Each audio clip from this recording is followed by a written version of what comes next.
Suman ma'am and all masters. मैं रेखा Jaiswal greater Noida Uttar Pradesh से हूँ मैम। और हमेशा की भांति ध्यान बहुत बहुत अच्छा लगा, बहुत एनर्जी। Thank you ma'am. आंखें खुलने को तैयार नहीं होती आफ्टर सेशन, यस लेकिन अच्छा लगता है शेयर करना भी और सुनना भी सभी कुछ। तो मैम मैं अपनी ध्यान यात्रा के बारे में थोड़ा सा बताना चाहूंगी। यस जरूर बताइए। मैम मैं मार्च 2021 से ध्यान से जुड़ी, और ये वो समय था जब कोरोना की सेकंड वेव चल रही थी। तो YouTube के माध्यम से मुझे पिता में पत्री जी का एक वीडियो मिला ध्यान का। मैंने शुरू किया ध्यान, और सेकंड डे मुझे पिता में ने दर्शन दिए, और मैं सीढ़ियां उतर रही हूँ, वो नीचे खड़े हैं और उनके साथ कोई खड़ा है जो बहुत बड़ा सा कोई परात टाइप से बर्तन है, थाली सा, उसमें बहुत सारी मिठाई रखी है। उन्होंने मेरे हाथ पे, मैं जब सेकंड सीढ़ी पे थी तो एक पिंक कलर का पेपर आगे बढ़ाया, मैंने हाथ आगे किया और उस पर बहुत सारा वो प्रसाद मिठाई रखी। फिर मुझे बाद में पता लगा कि वो आंध्र प्रदेश की कोई फेमस मिठाई थी। और उसके नेक्स्ट डे फिर ध्यान में बैठी, 30 मिनट ध्यान से मैंने शुरू किया ध्यान। और फिर मुझे माँ भगवती के दर्शन हुए। तो इस तरह से ये मेरी जो ध्यान यात्रा शुरू हुई, आज तक जारी है। और मैं बताऊं कि इतने एक्सपीरियंस, बहुत अनुभव होते हैं मुझे। तो फिर मुझे एक मास्टर्स ने एडवाइस दी कि ऐसे आपको याद नहीं रहेंगे तो आप नोट किया करें।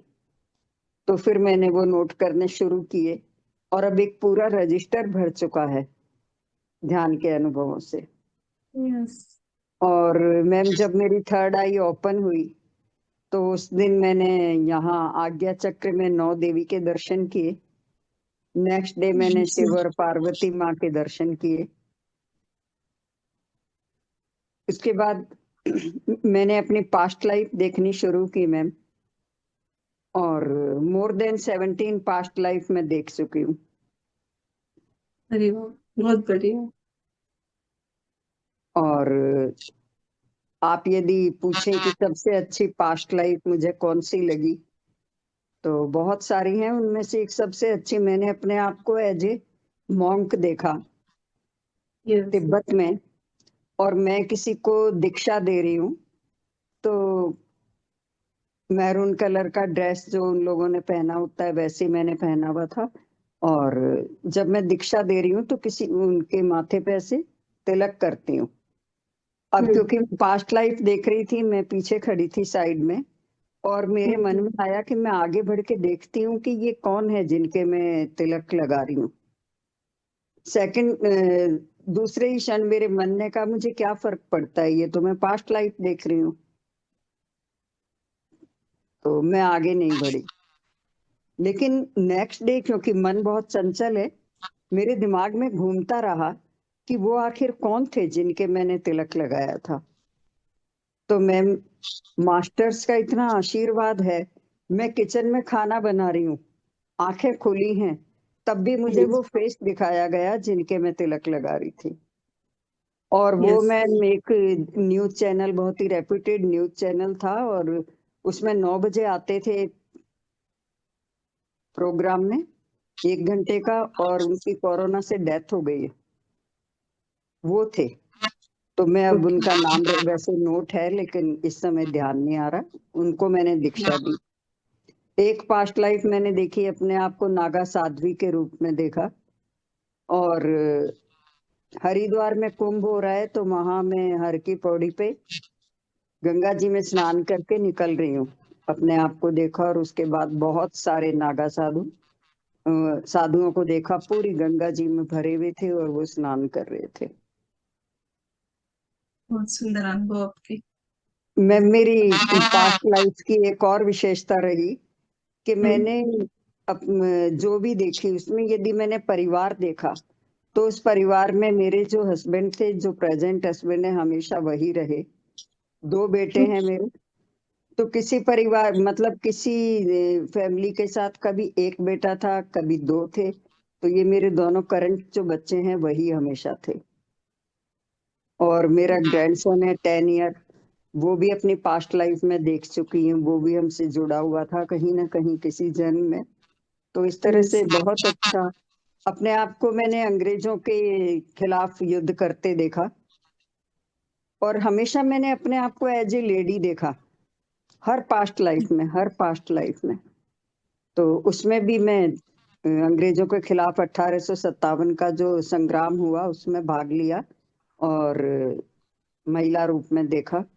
इसके बाद झांसी की रानी लक्ष्मीबाई के साथ अंग्रेजों के खिलाफ युद्ध करते देखा अपने आप को। तो वो भी मैं स्त्री रूप में थी। और उस पास्ट लाइफ को दिखाने से पहले मुझे मैम तलवार चलाना सिखाया गया। एक बहुत बड़ी तलवार चमकती हुई बिल्कुल, और उसपे जो है 9 देवियों के रूप बने हुए थे, बहुत सुंदर कार्विंग की गई थी। हर देवी के नीचे ये जो 9 देवियां भी हैं हमारी, उनके नाम नहीं थे। जो तलवार चलाना सिखा रहे थे तो वो तलवार की जो टेक्निक है उनके नाम लिखे थे। तो मेरे पीछे कोई खड़े हैं, बहुत ही वाणी उनकी प्रभावशाली है। और वो बता रहे हैं कि देखो, मतलब सबसे पहले उन हर रूप ने तलवार पकड़ रखी थी लेकिन अलग अलग मुद्राओं के रूप में थी। तो वो कहते थे देखो, और उस टेक्निक का नाम भी लेते थे और फिर वो मुझे चलाना सिखा रहे थे। तो वो मेरी सबसे लंबी पास्ट लाइफ थी जो इतने लंबे टाइम तक मुझे दिखाया गया। तो मैम मुझे कभी कभी ना ऐसा लगता था कि मेरे हाथ में तलवार हो और मैं चलाऊं, लेकिन फिर मुझे खुद को हंसी आती थी। मैंने कहा घर में किसी को बताऊंगी तो वो कहेंगे ये ध्यान कर रहे हो या तलवार वाली बातें आ रही हैं, ये कैसा ध्यान होता है। जब मैंने पास्ट लाइफ देखी तब मुझे समझ आया कि मेरे दिल में ऐसा ख्याल क्यों आता था। Yes, yes. तो सही है। एक तरह से मैम बहुत बहुत अच्छी ध्यान यात्रा कि मैंने जब से शुरू किया और आज तक जारी है। अब भी मैं कोशिश करती हूँ 3 से 4 घंटे ध्यान तो हो जाता है आराम से। चाहती हूँ और टाइम बढ़े, लेकिन ठीक है, बाबा जी चाहेंगे तो। मैं इसी ध्यान यात्रा में मुझे एक दिन क्या हुआ कि मन बहुत बेचैन था। मेरे साथ ऐसा होता नहीं कि मैं लेटूं और मुझे नींद ना आए। उस रात नींद नहीं आ रही थी बिल्कुल, और मुझे समझ नहीं आ रहा था ये बेचैनी क्यों, बहुत अलग तरह की। तो मैंने मोबाइल भी हाथ में नहीं लिया कि नहीं, अगर नींद नहीं आ रही तो फिर ध्यान में बैठी, ध्यान भी नहीं लग रहा। इस तरह से रात के 1:30 बज गए। फिर 1:30 बजे मैंने फिर मोबाइल देखा, उसमें एक मैसेज आया हुआ था। उसमें लिखा था कि बाबा जी ने मैसेज दिया है कि आप जिस रास्ते पे चल रही हैं वो बिल्कुल सही रास्ता है, इसी रास्ते पे बढ़ती रहे, परेशान होने की आवश्यकता नहीं है। तो फिर मैंने लिखा, मैंने कहा आप कौन हैं और मेरा नंबर कहाँ से मिला आपको। तो उन्होंने वापस जवाब दिया, वो उत्तराखंड में कोई है लेडी, कमला जोशी। तो वो कहती हैं कि मैं तो नींद में थी, मुझे नींद में ही ये नंबर दिखाया गया और बाबा जी की आवाज आई कि इस नंबर पे आप ये मैसेज लिखो कि वो परेशान ना हो, उनका रास्ता बिल्कुल ठीक है। अरे वाह, बहुत बढ़िया। तो बहुत ही मैं सुंदर इसके अनुभव। हाँ, इसके बाद मैंने 1 साल पहले क्रिया योग करना शुरू किया। और क्रिया योग में मैं कर रही थी एक दिन, तो मुझे ऐसा लगा कि कोई मेरे पीछे से, मेरे एक्चुअली ध्यान में आई थी उससे पहले मेरे दोनों घुटनों में बहुत पेन था। एक्सरे हुआ तो डॉक्टर ने कहा दोनों नी रिप्लेस होंगे, लेकिन मैंने करवाया नहीं था। तो मैं क्या है कि नीचे नहीं बैठ पाती थी और चेयर पर बैठ के करती थी क्रिया योग। तो मुझे लगा कोई मेरे पीछे से गया है, लेकिन मेरी आंखें बंद थी, मैंने मुड़ के नहीं देखा। अब फिर वही है कि मन चंचल है। फिर दोपहर को मेरे दिमाग में आया कि मुझे पीछे मुड़ के देखना था। वो कौन मास्टर थे, इतना तो मुझे फील हुआ कि कोई मास्टर थे, पर कौन थे। तो फिर मुझे मैम दोपहर को ही दिखाया गया। तो उसके बाद नेक्स्ट डे फिर मैं क्रिया योग कर रही हूँ और मैं बिल्कुल भूल चुकी थी पिछले दिन की बात कि वो कौन थे। तो मैंने देखा बिल्कुल परमहंस योगानंद जी, उन्हें मेरा कोटि कोटि नमन। वो बराबर में खड़े हैं और उन्होंने ऑरेंज कलर के फूल जिसमें व्हाइट डंडी है वो पहन रखा है कपड़ा, और वैसे ही लंबे बाल, बिल्कुल मेरे पास खड़े हुए। बस मैं धन्य हो गई मैम, बहुत बहुत अच्छा लगा। तो फिर सहस्त्रार चक्र भी ओपन हुआ, बहुत सारे एक दिन ध्यान में देखा कि पर्पल पार्टिकल्स हैं जो एक साइड से व्हाइट हैं और एक साइड पर्पल कलर है, और इतने सारे सहस्त्रार से निकल रहे हैं कि एक बहुत बड़ा ढेर लग चुका है उनका। बहुत ही सुंदर। और मैम जब ध्यान में आई थी उससे पहले मुझे मतलब मैं थायराइड की दवा भी ले रही थी, और यूरिक एसिड की भी, एलएफटी की भी। तो मुझे ये लगता था कि आफ्टर रिटायरमेंट इतनी सारी बीमारियां, ऐसा क्यों, इस जीवन का फायदा क्या, इस तरह से। तो जब मैंने ध्यान करना शुरू किया मैम, वो थायराइड की दवा तो मॉर्निंग में लेनी होती है, तो आफ्टर 1 वीक बिल्कुल मेरे अंदर से आवाज आई सुबह जब मैं वो शीशी उठा रही थी टेबलेट की, नो। और मैंने उस दिन से वो दवा छोड़ दी। इसके बाद फिर आफ्टर 15 दिन के बाद मैं 3 टाइम दवा लेती थी, यूरिक एसिड और एलएफटी की। तो वो मेरी 1 टाइम की मैंने कर दी, मतलब अंदर से मन नहीं करता था।